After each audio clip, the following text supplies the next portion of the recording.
Voici un homme au cœur léger. C'est vrai, je suis un peu soulagé, libéré de l'ensemble des contraintes qui étaient les miennes depuis 3 ans. Oui.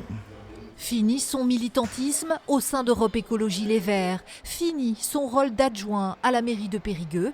Fini aussi la présidence de Périmouve au Grand Périgueux. Une délégation qui lui a été retirée selon lui par Jacques Ozou en guise de représailles suite à son vote contestataire sur le budget de l'agglomération. Ici, en Dordogne, c'est assez frappant.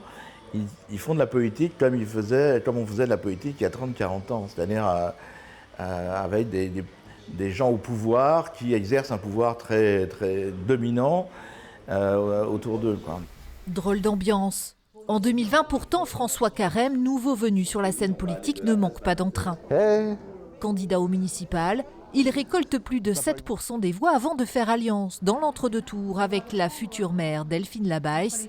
Un mariage arrangé, consommé et désormais révolu. Elle s'isole, oui. Donc ça devenait plus vivable, quoi. Chaque fois que je voulais décider quelque chose, je ne pouvais pas, il fallait remonter à la maire. Quand je disais au service qu'il fallait faire quelque chose, ils disaient « Ah non, il faut demander à la maire ».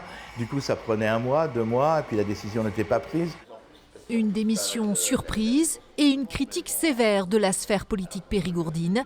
Reste une question qui portera désormais la voix des Verts dans ces instances. Mais il reste des écologistes à la mairie, d'abord. Comme disait Voltaire, il va falloir cultiver son jardin maintenant.